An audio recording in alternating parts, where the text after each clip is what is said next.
Good morning, everyone. I'll be presenting a case. Name is Jaideep Das, 1 year, 2 months male child from Siliguri. Informant is Shanti, mother, reliable. The child presented to us with chief complaints of dribbling of urine and poor urinary stream since day 7 of life.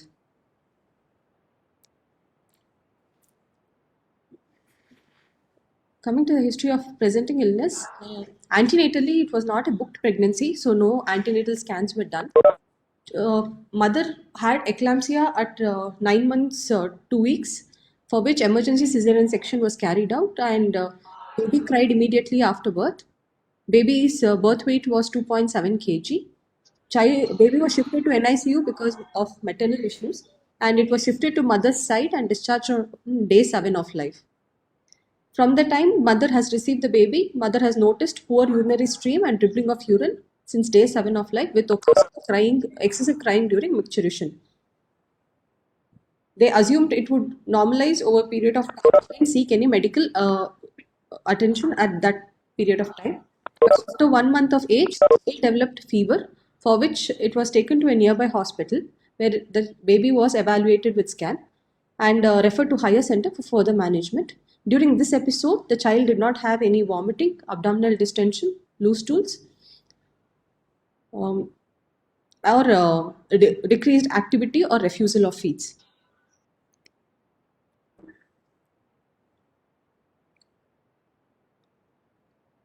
After that, because as the child was referred to higher center, child was taken to higher center in Kolkata, and where child was evaluated with multiple scans and were asked to review or undergo a surgical management.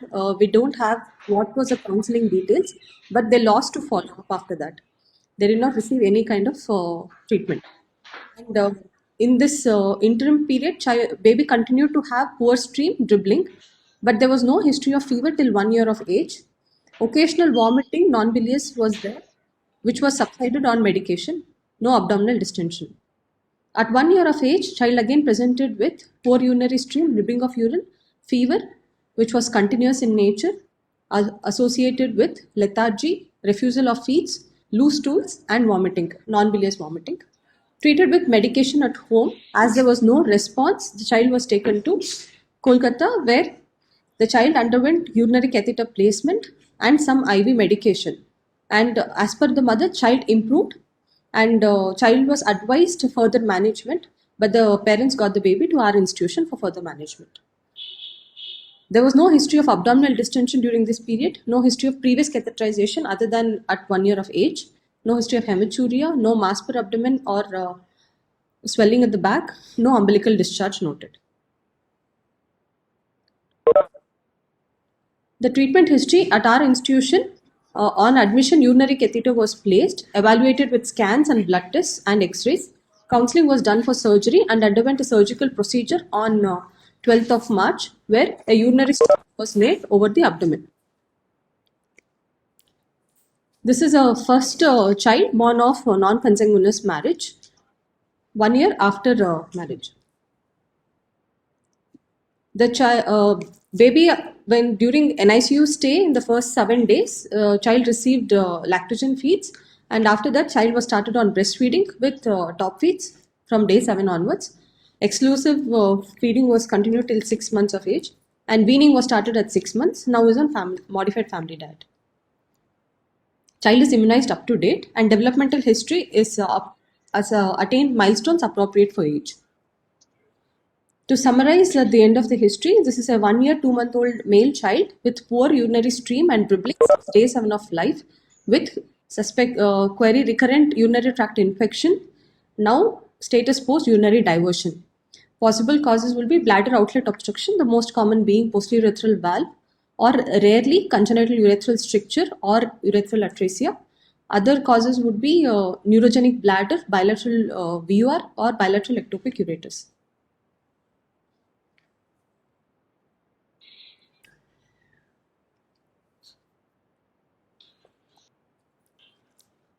So when you hear the story of this child, Yes, sir. What do you think um, are the lacunae in the care of this child? In the sense, where have the our health system missed in taking care of this child Sir, in your thinking, coming from the starting from the beginning? yes, sir. Starting from the beginning. Antenatally, we are failed to book the pregnancy, sir. So, Yes, very good. mother has not received the appropriate antenatal care or antenatal scans, Yes, which yes, and hence even delivery was not planned. So it was not an proper institutional delivery with the NICU care available to treat the high risk neonates. yes, correct. So antenatally, what could have been done for this baby? So antenatally, we could have such babies usually get picked up in the antenatal hydroureter nephrosis. Uh, Yes, we could have followed up we could have kept the mother on regular follow up to see whether how is the progression happening, hydronephrosis or hydronephrosis, and we could also have seen for bladder thickening or any keyholes. assuming that this is a post-urethral valve, Yes, sir. when is the earliest it can be diagnosed antenatally? So the hydronephrosis can be picked up as early as 12 weeks to 14 weeks of gestation. Correct. So can a post-urethral valve, if it is very severe, with the severe features of hydroureteronephrosis, with thinned out parenchyma, with echogenic parenchyma or cysts in the parenchyma, which indicates poor prognosis. I'm giving so many answers to you. Yes, sir. Can it be recommended for antenatal termination? Sir, whenever we have seen, we should see for associated chromosomal anomalies or other associated anomalies which will have a poor prognosis for the baby, like associated congenital heart disease or cortical cysts or chromosomal abnormalities.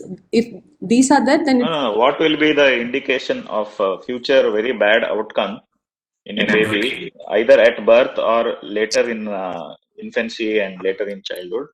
What are the features of antenatal diagnosis which will tell you that this baby is not going to do well?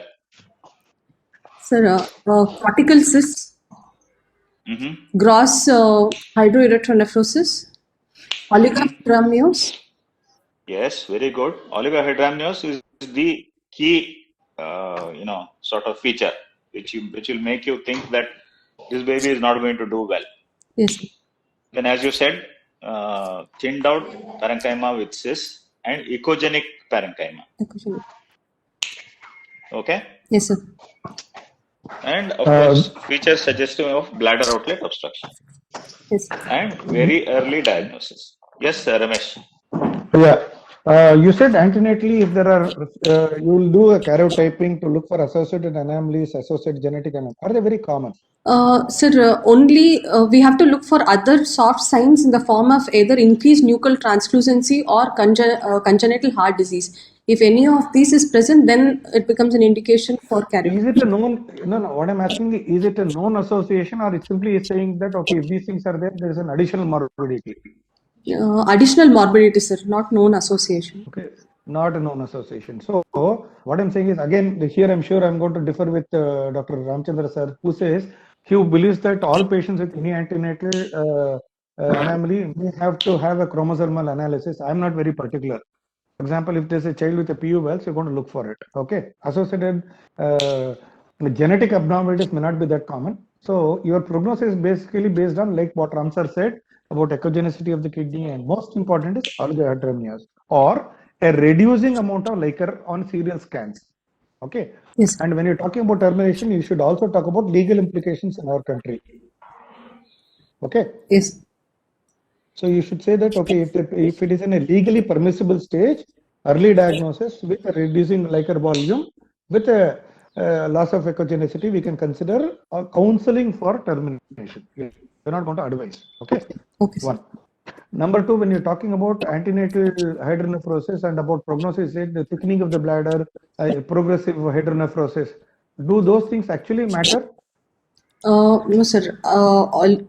Pulmonary hypoplasia is the one which matters a lot. Agreed. So it is not about the thickening of the bladder or the degree of hydrohydronephrosis which prognosticate. But like what Ram sir and you discussed earlier is about the cortical thickness, cortical thickness and about what do you call the echogenicity of the kidney and oligohydramnios. All right. Yes. Go ahead. Go ahead. Sir, anything, sir? Yeah. No, antenatally, what can be done if Exactly. facilities are available? Sir, antenatal interventions are tried, sir, can be tried, but in a selected group of fetus. That is, Yes. So what are the interventions? Just enumerate one or two interventions. sir, percutaneous vesicoamniotic shunting. Yes. Then Is it very effective? Is it very effective? no, sir, they have seen that there is increased survival at 28 weeks, but later on long-term results seem to be the same. There is no much benefit. That Okay. about what What is other the treatment? But no, apart from that, in a vesicoamniotic shunt, what are the other things that they have noticed and documented? for increased chances of pregnancy loss is there. No, that is there for any antenatal interventions. Apart from that, anything specific in vesicoamniotic shunt, which basically has made them to look beyond this modality of treatment. Shunt displacement. Shunt displacement because of what? Okay, what happens is baby itself many times tends to pull it out. Okay, that has been the experience many times. Okay, vesicoamniotic shunt has been done even in India by Sripati and S. Suresh in Chennai, and this is what they say. In fact, they have got a good video of the baby pulling it out. Okay, it can happen. And the second thing is the prognosis in a child with PU valves is not necessarily because of only back pressure changes, but because of the degree of renal dysplasia. So by putting a shunt, you are basically taking care of only the obstructive element and not the dysplastic element. Okay, so ultimate prognosis will be dependent on that. But of course, antenatal interventions may help in reducing these things. Okay, like next, go ahead. Other Apart from vesicoamniotic shunt, what are the other modalities which have been tried antenatally? fetal cystoscopy and valve ablation. Okay.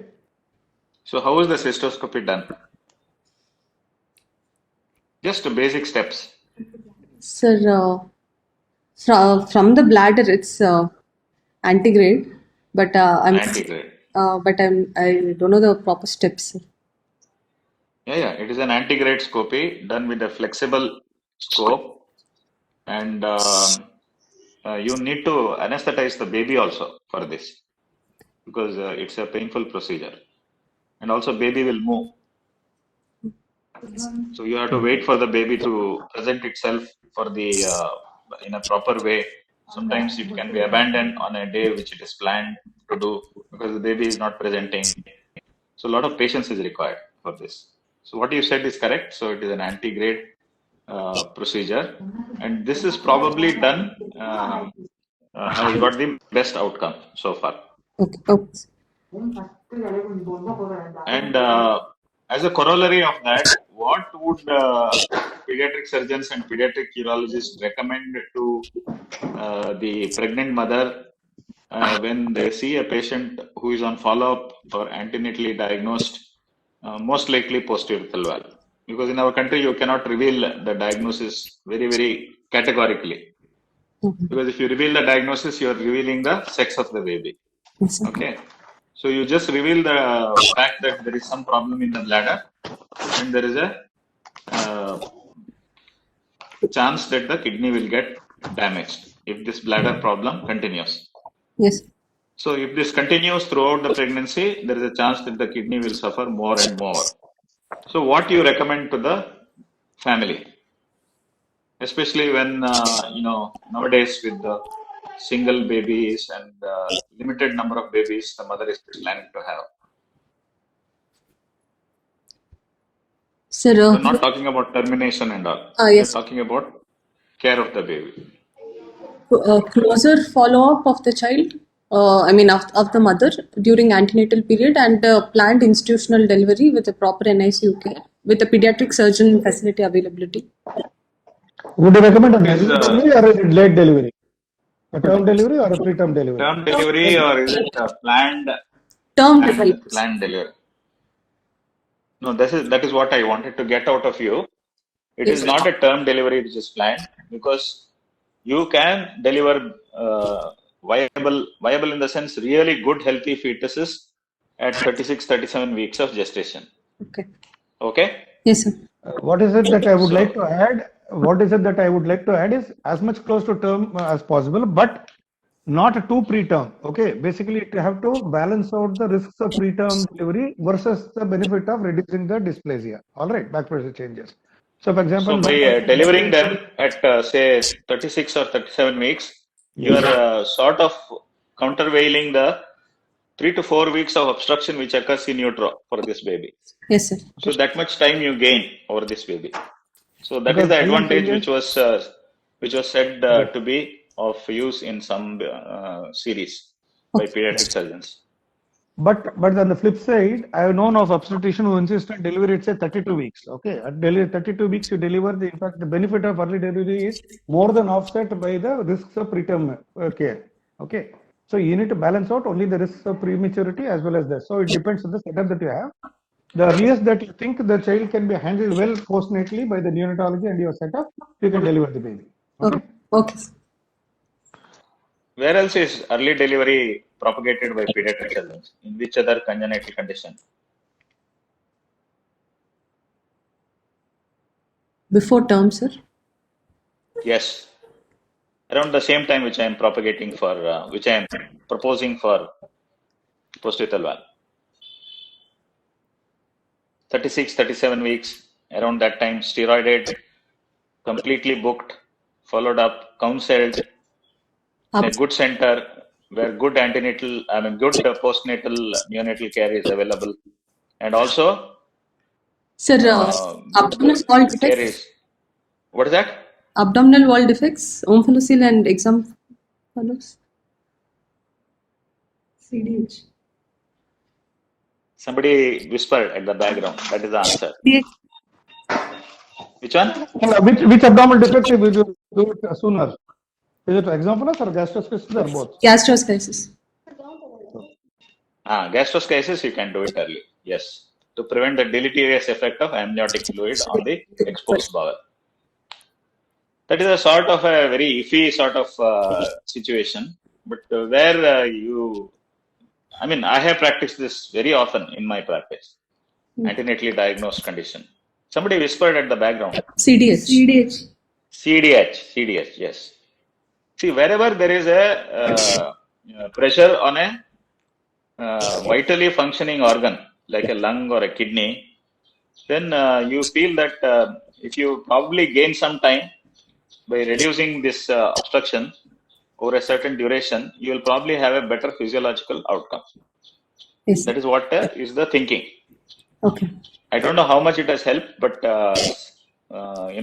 generally these babies whom we plan these things do well. Maybe because these babies generally have good prognosis anyway. I don't know. I'm just see, because there is not much to discuss at this point of time. I thought we will discuss a little bit of antenatal this thing. Is it okay, Ramesh? Yes, sir. Okay. Yeah, I think that's fine. So now we'll progress to antenatal. You told where all this baby has missed the bus. Yes, sir. This family has missed the bus. Later, where all it has missed. As the child was in NICU only, child was not evaluated for poor urinary stream. Exactly. Child probably had dribbling at the time of birth itself. Yes, sir. So they have not done a simple thing like an ultrasound for that baby. They would have easily picked up the problem. Yes, sir. Yes. That is Then Plain. And later on, during the first presentation itself, they have counseled the parents regarding the gravity of the condition baby is having and yes. med- Yes. intervention. Yes. They should have put the fear of God in them. Okay. At 1 month when the baby is presenting, I don't know whether it presented to the same center where the baby was born, because I don't know, it looks like a very, very bad management for this baby. Yes. Somehow they missed on 2 important occasions, at birth and later at 1 month. So I cannot cast aspersions on the medical care at that time.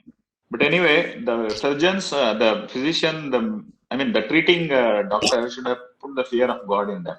Yes, sir. So obviously, they had not told them adequately, saying that if you don't do something, this baby's kidneys will die. Yes, sir. Like that, kidneys will fail. So baby will need a transplantation. Like that, no. If you put the fear of God in them, then these patients will, get things done or decide what is to be done immediately. Okay. Yes, sir. So if these people had been referred to a proper center at either at birth or at 1 month of age, the baby would have done better, isn't it? Yes, sir. Absolutely, the baby would have done better. So baby presented with a UTI at 1 month of age and probably had low asymptomatic sort of low level of UTI going off and on, and then presented with severe UTI at 1 year of age, and then they decided to come to Bangalore for various reasons. I don't know. So anyway, Sir, I completely agree with you, sir. When I see a patient of POS for the first time, I take time to counsel them, saying that your child requires lifelong treatment till he becomes at least an adult. If a willing, yes. come, otherwise don't come. In Yes. fact, as you rightly said, I put the fear of God, tell them even about long-term prognosis that they need to keep continuing. Otherwise, Yes, they correct. need to take it lightly, sir. It's the best thing to Yes. do that. I completely agree. Yes, yes. Sir. So this baby was unfortunate in having missed three levels. One is antenatal level, one is at birth, and then one is 1 month. at 1 month of age. Yes, sir. At 3 times, this baby has given chance for the treating doctors to sort of Thank you. tell them that I am having problem and I should be treated early, Yes, sir. and that has been missed. Okay, so let us go ahead. Now what happened? As you said, something has been done to divert the urine. Go back. No, go back. No. You tell me about the summary that you have put. Summary. Sir, 1 year. I agree with you. I agree with you saying that the most likely diagnosis is POL. Given all the things background, I would agree. No problem. And also about your congenital obstructions and however maybe the instance about stricture, atresia, neurogenic bladder, I agree. But how can you justify VUR and ectopic ureters with such a presentation? So bilateral ectopic ureters. Bilateral ectopic ureter, in what way they will present like this? Because poor urinary stream, workup. Because I understand about reflux, I understand about neurogenic bladder, but I don't accept that a bilateral VUR or an ectopic ureter can present like this. Or VUR. Bilateral VUR definitely cannot, but ectopic ureter can present with dribbling of urine, and if ectopic ureter is associated with what, it can cause poor urinary stream. Which type of ectopic ureter causes? Sir, along with Associated with what? secouretosil. See, now you are thinking. Along with? Secouretosil, Correct. which prolapses into the bladder neck. Yes. Okay, or extends into the bladder neck. The tongue of the secouretosil extends into the bladder neck and keeps filling up with urine and causes obstruction. Okay. Yes, sir. And we know the main reason I talked about this was, see, when you have a classical diagnosis, write it, and when you're putting a differential diagnosis, yes, it's a good habit to keep differential diagnosis, but think a time before putting it, because otherwise the whole concentration will go on that, and you'll miss the bus, because the entire thing is in POS, because POS is a good topic to discuss. Instead, you'll go down. Okay, so that's why I put it. Nothing more. Sure. Sir, I'm sorry about this thing about antenatal is fantastic because it's not about a good discussion. Thank you, sir. Yeah. Go ahead. And congenital urethral stricture, how many cases have you seen? Or is it described very classically? No, sir. We have seen 2 cases. One was associated with RM. When it is congenital, it is called as a stenosis. It's not called as a stricture. Agreed. Yes, Isn't it? Yes, sir. Stricture is made by the surgeon. Stenosis is made by God. Stricture is made by the other God. after birth. This is the surgeon. Or who thinks is God. God, yes. Okay. So both are made by gods, but one is in quotes, other one is the actual God with all three capital letters, G-O-D. Okay. Okay. And when you're putting a differential diagnosis, put with the common, the degree of incidence. For example, you would have put about PU valves, neurogenic bladder, perhaps VUR, and then other things. Okay. Okay, sir. Okay. Sir, In general, what I'm saying is it's about your presentation, about hiding what is not important and highlighting what is important. Okay. Yes. So that you gain over time. Yes, Venkatesh, you are saying something. a Venkatesh, non-neurogenic bladder like Henneman syndrome can be a DD also. If Yeah, that's what neonatal, it put us. Just understand, Venkatesh. Let us not go too much into it because we put as neurogenic bladder, leave it there. Because if you get into with what type of neurogenic bladder, etc., the discussion will go off very, very what you call tangentially. So let's not get into that. Okay, okay, leave it. Let us concentrate on PU wells. Go ahead, Vinu.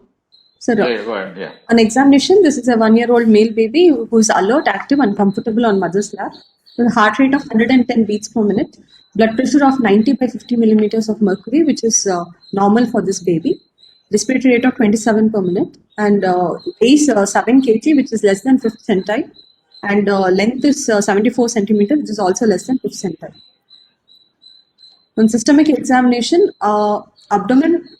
first abdominal examination, it's uniformly distended, flanks free. All quadrants move correspondingly with respiration, and umbilicus is central.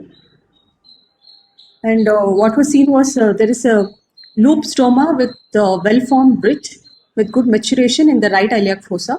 There is no peristomal excoriation, and we can see the urine draining from the stoma. On palpation, there is no local rise of temperature, non-tender. Abdomen is soft. Where is the stoma? Sir, right iliac fossa. Okay, because I see the costal margin just above the stoma. So it is at the it is in the right lumbar area or it is in the right iliac fossa? Right iliac fossa, sir. It's just above the inguinal crease. Crease. Yes. Okay. Okay. Because I see the costal margin right there. Okay. In the history, did you talk about how much urine the child is passing from the stoma and how much is he passing via natural life? Oh, no, sir. I didn't mention about it. Child is on perurethral catheter. No, right now, but the child from the time that the stoma was found till now, the child is continuously. This is catheter, 5 days post-operative. Child is still on catheter, sir. Okay. The stoma has been done here, is it? Yes, sir. Hello? Yes, sir. Stoma has been done in our institute. Yes, sir. Okay. Okay. Sir. Okay, go ahead. So there's a loop stoma in the right iliac fossa with the suture line on the medial aspect of the stoma. Its bridge is well formed with good maturation, no peristomal excoriation, and urine is seen draining from the stoma. There is no local rise of temperature, non-tender, abdomen is soft, no mass or no palpable liver. Ugly suturing scar. Sir. Go ahead. I just think you like.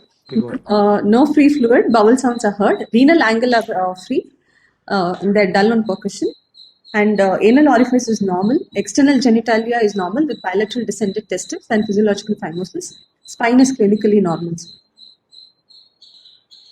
Other systems, cardiovascular system, no murmurs, respiratory system, bilateral equivalentary with no added sounds. Child is alert and active, and lower limb tone and power are normal. To summarize at the end of examination, this is a 1 year, 2 months. And back also is normal, no? Back also is normal. Normal, sir. This is a 1 No stigmata of spine. No cutaneous stigmata. Myelomeningocele. No, sir. Okay. This is a 1 year, 2 month male child with dribbling and poor urinary stream since neonatal period and failure to thrive. Possibly an obstructive uropathy, most common posterior. So in your examination, yes, sir. In your examination, negative findings are kidney is not palpable, Kidney according to is you. palpable, but abdomen is distended. Kidneys Kidneys are not palpable, sir. are not palpable. Abdomen is distended, Yes, sir. and then stoma is seen, Yes, sir. and bladder is not palpable, according to you. No, sir. I couldn't feel the You bladder. made an effort to dig into the pelvis and okay. What is the hallmark of a posterior valve bladder? That's we can feel the thickened bladder in the suprapubic region. It might not be a distended bladder, but it is empty. Even when it is empty, very often you can feel a thickened bladder. But there may be some urine. Very true. One of my common questions is what is a palpable bladder? Sir, Hello. audible, What sir. is the commonest cause for palpable bladder? No, what is the commonest cause for palpable bladder? Palpable bladder in a In a neurate posterior urethral valve, what are the commonest causes? sir, Commonest to the most pathological. in a male child, He is already given up by the group. in a male child, posterior urethral Yeah, valve. male child or female child. Okay. Commonest is normal. Normal, exactly. Palpable bladder is common. Okay. Yes. So the point is, even physiologically, any child, the bladder may be palpable. So how will you differentiate that is significant or non-significant? Sir, based on The express. bladder is an abdominal organ in the child. Yes, sir. Based No, more than that. the feel More of than that. bladder. Because normal bladders are not expressible. Normal bladders are not expressible. Understand? You check a child in the OPD with a phimosis and the child has a palpable bladder. So what will you do next? Expressive bladders are not normal bladders. Okay. Yes, sir. So what do you do? Simple. So we try to express it. That's what I'm saying, madam. It may be or may not be expressible. So what do you do? Bedside ultrasound. Okay. Simplest thing, what you can do in the OPD. Anybody else? Ask them to void. Ask them to wait outside till the child voids and then bring the child back. Easiest thing, no? That's why I tell it is always important to tell persistently palpable bladder. Okay? Even after the child voids, then only. Yes. And when the child comes after the child is voided, palpate the bladder. In a normal child, you will not be able to palpate the bladder. Whereas in a case of PUS, you'll feel thick bladder. Okay? Yes. So the other causes of palpable bladder, pathological causes? Posterior urethral valves. Okay. Other then neurogenic bladders Yes. Yes. and Neurogenic bladder is very common. Neurogenic these are the bladder, two in main fact, things. with the Yes. MMC is more common than posterior valve. Yes. Okay. Okay. Yes. So these are the two main causes. The other things are any type of bladder outlet obstruction. Okay. Any other cause. So there's a question of rare causes, but still you need to just enumerate for the sake of enumeration. That's all. Okay. Go ahead. So this is a 1 year, 2-month-old male child with dribbling of urine and poor urinary stream since neonatal period with failure to thrive. Most probable causes and obstructive uropathy, the most common being posterior urethral valve, status post right lower loop ureterostomy.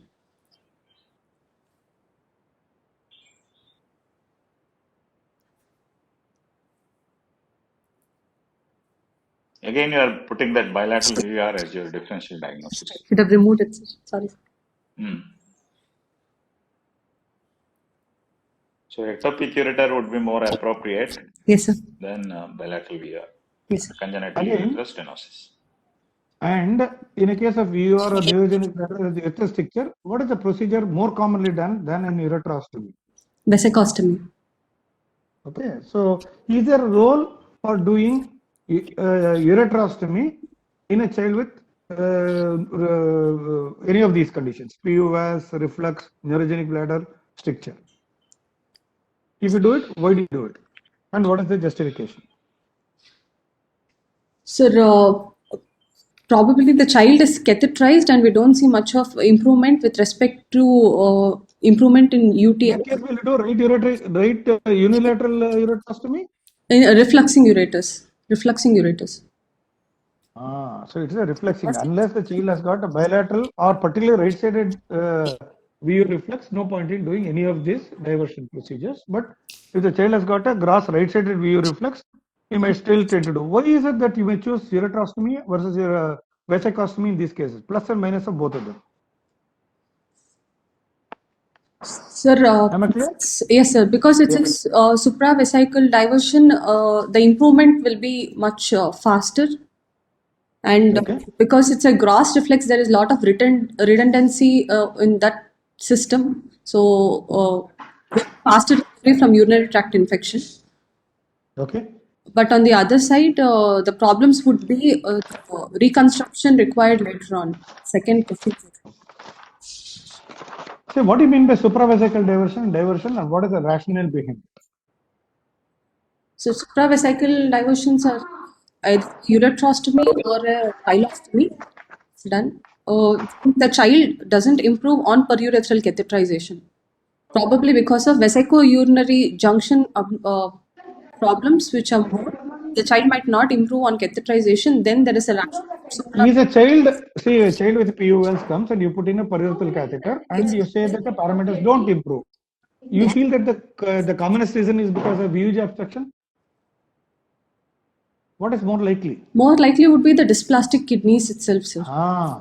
So basically by putting in a catheter, what you are doing is you are taking away the obstructive element. Yes, That sir. means you're taking out you are putting in a catheter in the bladder. So you're basically doing what a fulguration would do, what a valve ablation will do. And you're watching the child, how much the child improves. That means if the child improves, that simply means that a valve ablation will be good for the baby. If on the other hand, the parameters don't improve, that means that the valve ablation is not sufficient, and then you look for reasons why it does not. The incidence of VUJ is not very common, even though people believe. More than that, I feel that it is a question of dysplasia. Okay. Yes. In that case, you look whether you want to do bilateral ureterostomy or something more. Again, instead of bilateral ureterostomy, if there is a free reflex into the right side, the people do a right lower ureterostomy instead of vesicostomy. What are the disadvantages of a vesicostomy? So stenosis, What is that? Okay. stenosis, collapse, and peristomal excoriation. There are complications. There are complications. Yes. Okay. So, what are the advantages, disadvantages of vesicostomy versus ureterostomy? So advantages are faster recovery from the UTI or the electrolyte imbalance. No, I am talking about only advantage, disadvantage of ureterostomy versus vesicostomy. That's all. Ureterostomy. So disadvantage. Okay, tell me about the advantage, disadvantages of vesicostomy and advantage, disadvantages of ureterostomy. So vesicostomy, it's easier to perform. Okay. Compared to ureterostomy, and Okay. and also advantage of even closure is easier compared to ureterostomy. Okay. Okay. Anything else? Bladder Most cycling. important, you said. Bladder No, most important, yeah, bladder cycling may be possible. Okay. But it's better with ureterostomy compared to vesicostomy. No, it depends on type of ureterostomy that you do. Okay, if you do bilateral loop ureterostomy or bilateral end ureterostomy, bladder cycling is completely gone. Yes, sir. Okay. But unilateral lower loop ureterostomy, cycling will be. May be beneficial. Apart from that, is there anything else in the ureterostomy that you can make sure that the bladder cycling continues? Loop ureterostomy. More than loop, apart from loop ureterostomy. See, if you put a loop ureterostomy, the way you construct a defunctioning colostomy, it will be absolutely waste. Sober ureterostomy. Fine, correct. Okay, what is the biggest advantage of vesicostomy over ureterostomy? The biggest advantage is that reversal is simple. There's nothing involved. Yes. Okay. So simply close the bladder and come out. Whereas if it is ureterostomy, you have a problem because it's a reflex, you want to reimplant. If you're doing upper loop ureterostomy, the problem about what do you do for the lower one? Whether you want to close ureterostomy or you want to reimplant, all sort of problems happen. where generally what is done is a upper loop ureterostomy, usually. But again, in this sort of reflexing low ureterostomy, you may do a right lower ureterostomy. But again, ureterostomies lead to a problem about the time of closure of ureterostomy versus reimplant. And all those things, you have a therapeutic dilemma. Okay. You told about something about pilostomy. What do you mean by pilostomy, and what is, how do you what do you call, how do you do it, and what are the prerequisites for that? Sir, the pelvis has been bought out as stoma. The Very good. So what are the prerequisites? What are the advantages and disadvantages? dilated redundant pelvis system is required, sir. You, and not just dilated. More important is you're going to bring it out of the stoma. Please understand, like I always tell, these stomas are not a what do you call natural stoma, like a colostomy or an ileostomy. Yes, sir. So what is it important? It should be a redundant system. It should come easily to the skin surface. So if a pelvis has to come easily to surface, what is important apart from the size? The Location. yes, sir. So what is the location of the pelvis which will yield itself to a pilostomy? Anterior lobe. No, more than that. It should be an extrarenal pelvis. Okay, if it is an intrarenal pelvis, we can't bring it out. So unless it's an extrarenal pelvis, you won't get it. So basically, it requires a huge dilated extrarenal pelvis for you to do ureterostomy. Advantages theoretically are that it is basically the highest possible diversion.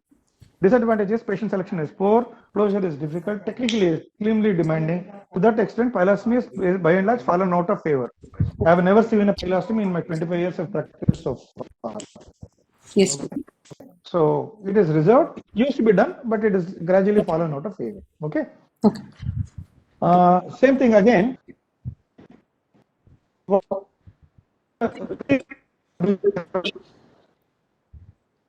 Sir, you're not audible, sir.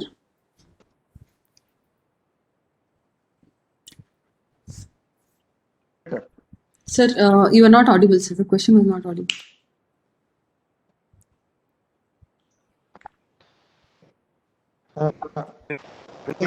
Ureterostomy, normal ureter. Sir, Can ureterostomy be done in a normal ureter? So what is the prerequisite for doing a ureterostomy? sir, dilated ureter, sir. Dilated and tortuous ureter, so that we will get the length Okay, to. dilated and tortuous. Yeah, general thumb rule is the ureter should be dilated at least 1 centimeter. Okay, and it should be dilated and tortuous. Otherwise, you will not be able to do ureterostomy. All Yes. right, Yes. go ahead. Just let us know when the meeting is this thing, so we can rejoin, exit and rejoin. Yes, sir. Sir, Want to come? You can come. management investigation, sir.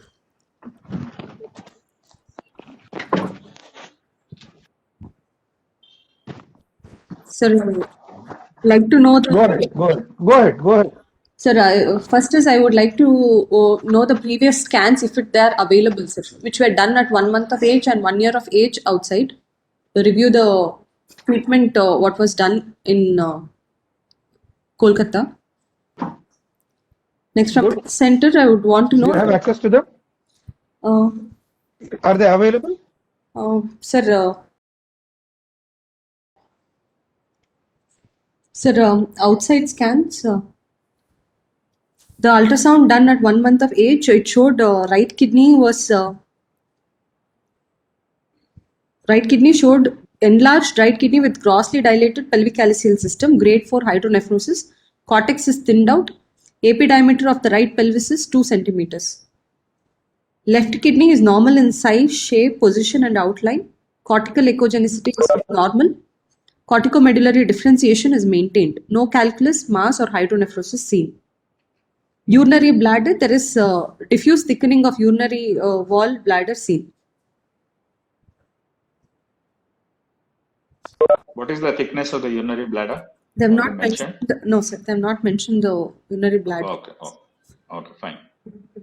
And And what is the parenchymal quality, thickness? sir, in Anything them? right side there is thinned out parenchyma is what they mentioned, Okay. but they've not given the measurement again. Okay. What is the ureter size? Also not mentioned. No, Both sir. sides. No, sir. Okay. Okay. Fine.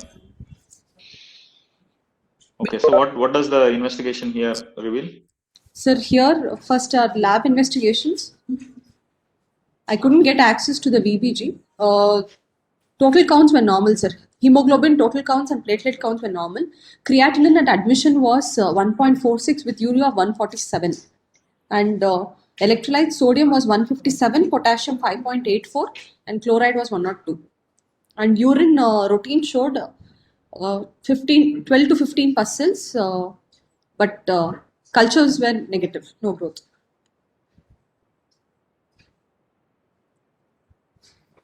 Okay. And ultrasonography of in our center, right kidney parenchymal thickness 4 millimeters, APD of 1.6 centimeters, and distal ureter of 1.4 centimeter. Left kidney parenchymal thickness was 7 millimeters. Anteroposterior diameter is of the pelvis is 8.5 mm, and distal ureter is 8 mm. And there are thick internal echoes in the dilated right PCS and ureter. And bladder is irregular with wall thickening of 3 mm with internal echoes.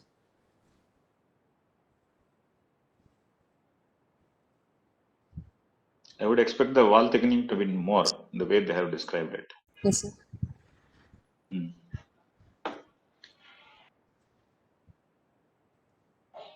Okay.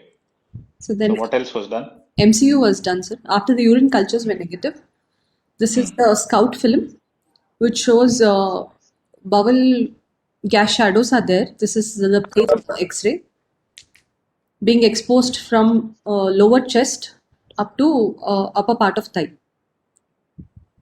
The bony outline is normal, spine is normal, but bowel gas pattern is shown. So suggests that we have not prepared the bowel for MCU. For MCU, what you need to prepare? We don't prepare, sir, but Okay. No, that is redundant. What you are mentioning is redundant. yes. Okay. This is on full bladder. Here the bladder is thick and irregular, and we see cross reflux on the right side, where ureter Okay. is dilated and tortuous, and calyceal system is thinned out with probably an intrarenal reflux. And left side also there is dilated ureter, tortuous, but the dye is not seen well going into the pelvis. You can see, it is going. It's just diluted. That's all. Yes. See it going, and you can see the calyces also. That is the ureter, what you are showing. This is ureter. Okay, sir. Then higher up now, you see those finger-like things, no? All 1, 2, 3, 4. They're all calyces. Little higher up. Yes. So the right kidney appears to be like a bag of urine, isn't it? Yes, sir. More like a bag of urine. I don't know how they found that 4 mm parenchyma. Where they got it, I don't know. So it looks more like a very, very tortuous ureter with the entire kidney like a bag of urine. That's what it looks like. Sir, And as you said, the bladder is very, very thickened and trabeculated. yes, sir. And what is the description of the bladder given in literature for that? It's called as a Pine tree. spine tree or Christmas tree bladder. Yeah.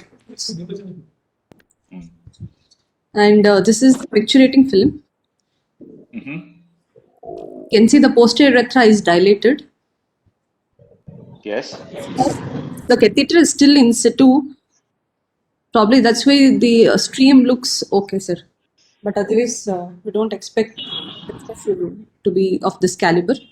And there is shouldering at the bladder neck, possibly because of Bladder neck hypertrophy. yes, sir. Yeah. The reflux on If you is increased the- compared to the face. Yeah, and if you look a little carefully, you can see valves there. Exactly, I was about to say the same. Thank you, sir.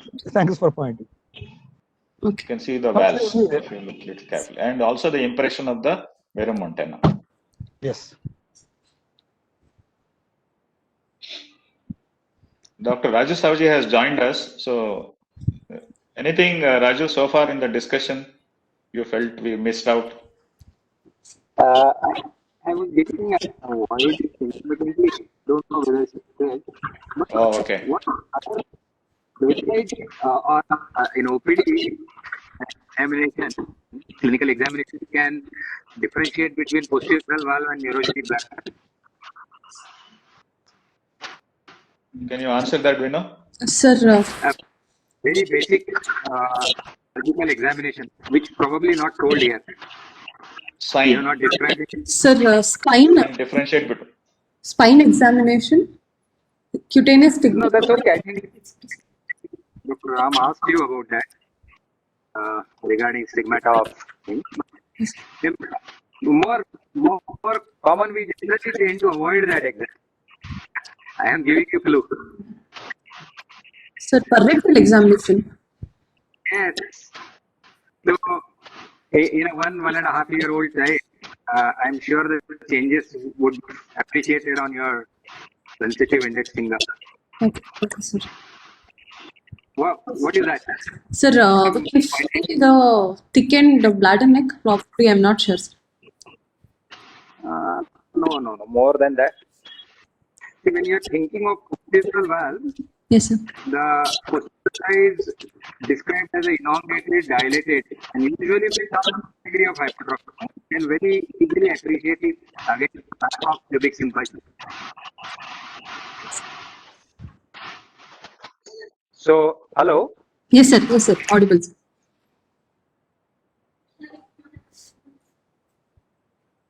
Go ahead, Raju. We can hear you. Yeah. In between, we lost your audio. Can you describe it again? Rectal examination. Yeah, for rectal examination, the pathology at your posterior in the visceral at that level would be classically described as elongated, dilated, and hypertrophic posterior Okay. Yes, sir. bladder neck. Yes, sir. So if you Okay. next treatment against the back wall of pubic symphysis, it will very bogey feeling of a dilated urethra. You can appreciate everything in your hospital at that moment. Okay, Because it is very nicely seen on view that urethra. Yeah. Correct. Yes, sir. Yes. So, posterior urethra can be appreciated. No, sir. I have not done a rectal examination in this child. I mean, I know generally we tend to avoid this. On a OPD examination, if you want to differentiate if there is any intracortical obstruction at that level, you can easily segregate that, and you can focus your investigative approach much more better way once you get this idea. Okay. I mean, it's one of the clinical because the rest of the investigation will ultimately come, but then it's the important point I felt. Okay. Yeah. Very nice. Thank you. Yeah. I've also used that sign in case of earlier times. Now we used to get these stones in the posterior urethra. Yes, sir. So sometimes to to milk these stones back into the bladder, we used to use this rectal examination to do it. I used that technique.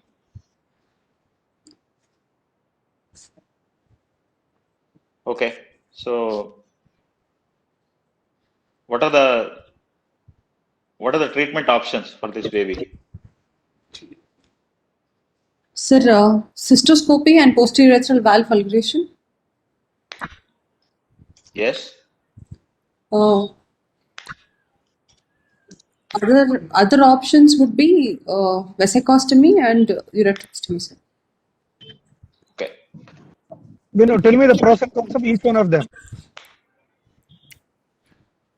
Sir, posterior valve ablation is the standard treatment when the child is responded well for periurethral catheterization. Periurethral catheterization for all babies. For example, this child, would you have done a catheterization? Yes, sir. This child we have done periurethral catheterization. No, they have done is different. No. What are the indications for catheterization in this baby? Because this child is presented at 1.2 years of age. Okay, so did the child present acutely with azotemia, UTI, acidosis? Child presented with a partially treated UTI, sir. Child was already treated partially for UTI and they came. And as ultrasound revealed internal echoes in the dilated right PCS as well as ureter and bladder, we thought some amount of residual UTI was there. So we have catheterized this child. Plain Child UTI is also an indication for catheterization. Sir, deranged What we are thinking of, yeah. deranged renal function test, electrolyte imbalance, and acidosis. Okay, correct. If the And this child also had features of pyonephrosis. That's the reason for which you catheterize. Otherwise, a conventional child who presents at 1.2 years, if the renal functions are normal, if there's no acidosis and if there's no urosepsis, you don't need to catheterize the baby. All right. Madam sir, you were saying something. No, azotemia was there in this baby. What is the reason, other reason why you need to catheterize the baby, especially if the baby is a little smaller? Sir, it also acts a part of dilatation to admit our cystoscope. Yeah. See, you're smart. You're thinking like a true surgeon. Yes. If you put a catheter, like an infant feeding tube of an appropriate size, that itself will act as a sort of a dilator, isn't it? Over a period of time. Yes, sir. So it'll admit the scope. Initially, when the scope will not go in, if you put a catheter and come out and do a scopy after say a week or so, then you find that the scope will just walk in. Yes, sir. Okay. Yes. Yeah. Good answer. Okay. Since Ram sir talked about catheter, yeah. Since Ram sir said about catheterization.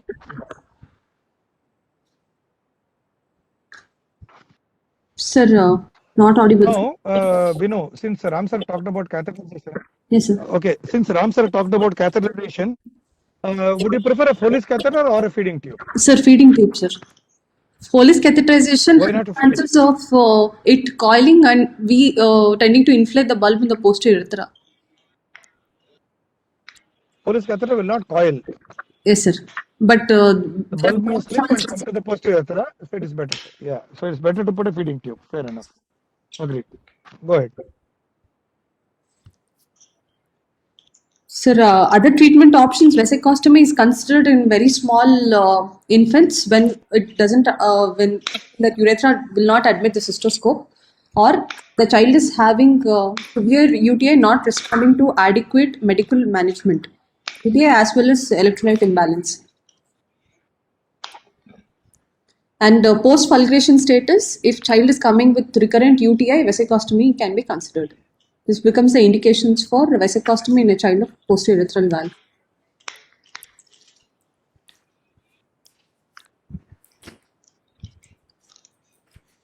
Generally, when you do a vesicostomy, would you prefer the child to be having bilateral vesicuretic reflux? Is it better if the child is having a bilateral vesicuretic reflux in doing a vesicostomy? I'm talking about scenario. Yes, sir. Bilateral HUN is likely to be there in all children. Yes, sir. But is it preferable to have a child with bilateral VUR with PUV when you're doing a vesicostomy?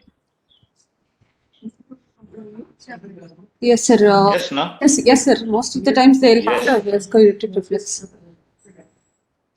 No, you will prefer the condition will be better. I mean, the response will be better and it will be a happier situation if you have bilateral vesicuretic reflux. Okay. Okay. Yes, sir. That is also the situation where when they come with repeated UTI, when you do vesicostomy, they respond better if they already have bilateral vesicuretic reflux. Yes, sir. Okay. Yes, sir. Just a point more. Yes, sir. When you put catheter and you get a typical large volume of urine and all, indirectly it tells you that your vesicostomy, if you are going to plan, is going to be successful because there is no obstruction at the VU junction. Yes. Okay, hydrohydronephrosis could be because of obstruction at the VU junction also. Yes, sir. So if you cite vesicostomy in such situation, you might see in the post-op period vesicostomy is functioning and child is deteriorating, and then you have to go to supravesical addition of diversion. Yes. So beforehand, when you are planning vesicostomy, if you put in a catheter, you will be 100% sure that there is no obstruction there at the VU junction, and your vesicostomy is likely to be successful, unless technically it is not done properly. Okay. Okay, sir. Yeah, thanks. There was a question from Arvind about how to maintain the infant feeding tube in a small baby. How do you maintain it? He was talking about putting stay stitches and all that.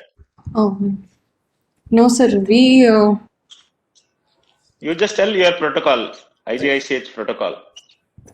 And we'll ask Dr. Raju Savji what he does in his private practice. Okay, sir. 2 or 3 methods, sir. First method would be we would similar to hypospadias dressing. We put a gauze piece and then we fix it to the urethra using a dynaplasm. What is the most effective fixation in your experience?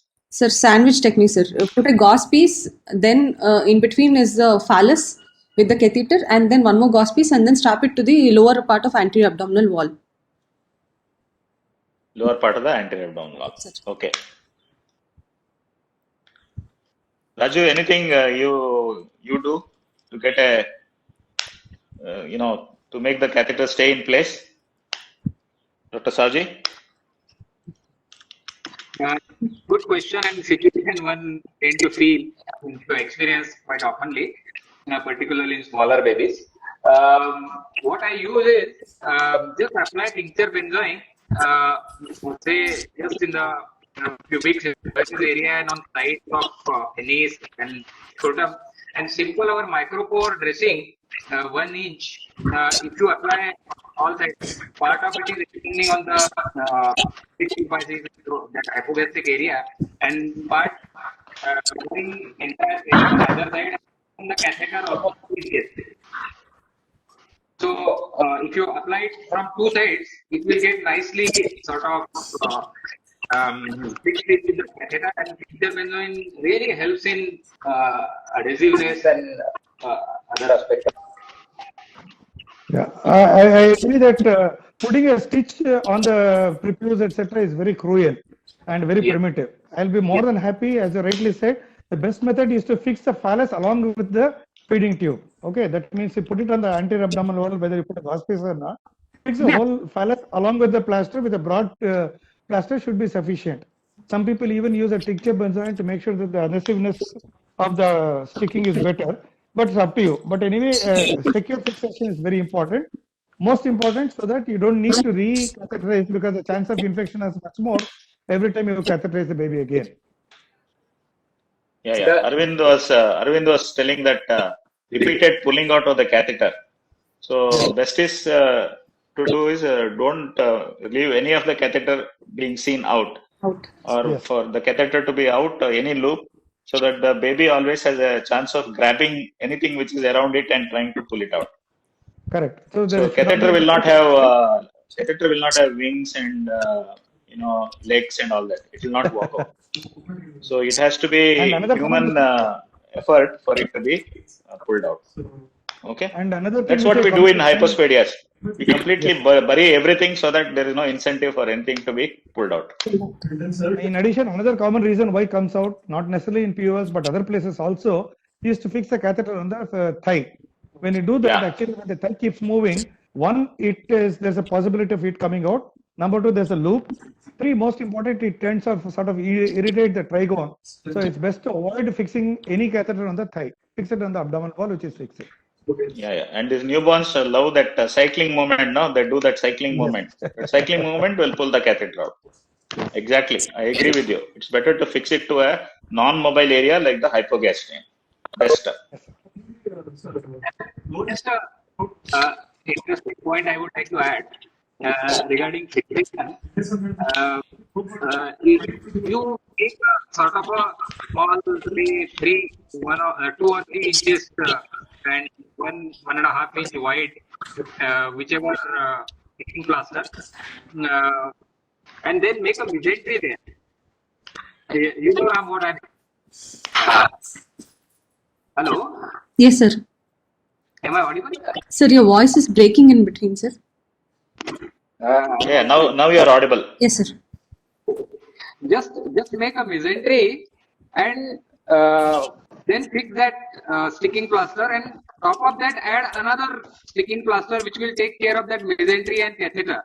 Okay, So okay. that whenever it is accidental pull, the first thrust is felt at that region rather than at the external meatus or inside.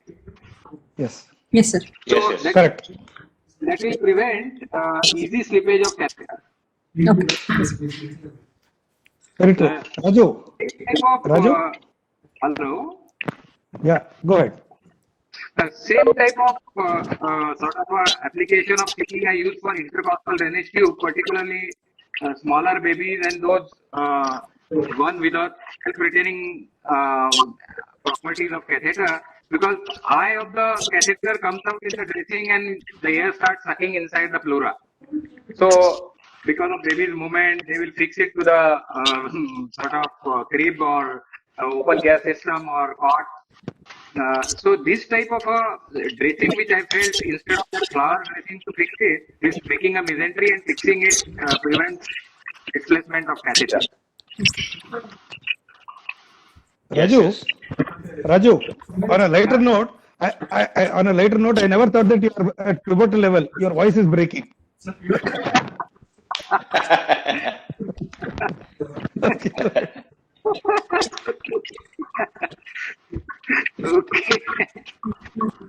All right. I think we'll have a few more points and then we'll stop. I think the discussion. It's gone on for a while. Yes, sir. What do you say, Dr. Ramesh? I'm off. Sir is here. I'm audible. Okay, correct, sir. We'll close it soon, sir. Yeah, okay. So how will you follow up these babies? Sir, now because the child has undergone diversion, I would like to know what would Okay, we'll discuss about this child. What are you going to do for this child now? Sir, I would like to get a repeat renal function test to see the improvement in renal function test, and also That you have done now. That you have done already, and it is showing remarkable improvement. yes, sir. And in the So follow, you'll get rid of the urinary catheter also, no? Now that it is diverted, yes, sir. you'll get rid of the urinary catheter. Yes, sir. Okay. And I would like to optimize the nutritional parameters of the child. Excellent. Very good. In this child, it might be multifactorial. It might be poor nutrition as well as the renal dysplasia adding on to the poor, failure to thrive. Yeah. So now that we have taken care partly of the renal parameters, the nutritional part has to be optimized. Yes. So in the follow-up, I would like to see what would be the growth of the child, whether the child is having catch-up growth. And I would like to also know about the bicarbonate levels on the follow-up, along with calcium, phosphorus, and alkaline phosphatase levels. Okay. We are talking about other things in this child. What are you going to look for in this child? I would like to get an DMSA scan for the child to look for the functioning of the right kidney and the left kidney. Yes. And I would counsel the parents accordingly. In this child, already DMSA has been done, sir. This is Okay. the scan of the baby. So almost a global function is there on the left side. Yes, sir. Isn't But it? there is a little increased background activity, probably because of poor functioning right kidney. It's documented a function of 5%. Now the child is will be like a single system. single. What is the discharge plan? Discharge plan for this baby? Sir, I would like to add on bladder relaxants for this child, sir, because of the Okay. Okay. cross-sections of the bladder. Okay. Very good. Very good. So, What do you use in your unit? Bladder relaxant? oxybutynin. Okay. You use anticholinergics. Yes, sir. Okay. There will be one question which will be asked in the later follow-up. Is there a role for alpha adrenergic agonist in these babies? Yes, sir. Now in the follow-up, I would like to know the post-acute residues of the baby with the oxybutynin. If there is No. See, how will you assess these factors unless you have fulgurated the valve? yes, So optimal function of the bladder has not returned, no, unless you have fulgurated the valve. So you need to relieve the obstruction. So that will be the next plan, isn't it? yes, sir. So with the ureterostomy in place, which is also acting like a sort of a vesicostomy, Yes, sir. with the allowing of the bladder recycling in an optimal way, you will plan for an early fulguration of the valve in this patient, Yes, sir. so that you are going to relieve the bladder outlet obstruction. Obstruction. Yes, sir. Okay. We'll add on circumcision due to the same time, sir. Yeah, circumcision at the same time. You could have done the circumcision this time itself. That was also another thing we could have done. Yes, sir. Is there a role to add on soda bicarb for this child? Sir, Or do you want this child to be managed by a nephrologist? Which is better? nephrology. Nephrologist on board immediately, or you will manage everything? Sir, nephrology. So nephrologist is available, pediatric nephrologist is available. Is it good to have a nephrologist on board? Yes, sir. It's better to have a nephrologist on board. Okay. So what will be suppose nephrologist is not available, you are living in a place where you don't have a good nephrologist backup. So is there a role for giving soda bicarb to this baby? Yes, sir. There is a role because this child is probably has renal tubular damage. So some acidosis Yeah. will be there. So child will benefit from soda bicarbonate supplements. Okay. How do you give soda bicarb? Sir, I don't know the difference. So you have to learn about that. Yes, sir. Okay. Yes, sir. How much to give? It is available as a tablet. Also, it is available as that Eno salt. Do you know Eno salt? Yes. It is normally used in cooking and all that. Yes. And also used for getting a good takar. Eno salt. Takar means getting a good belch. Yes. So Eno salt can be used because it contains soda bicarb. Yes, sir.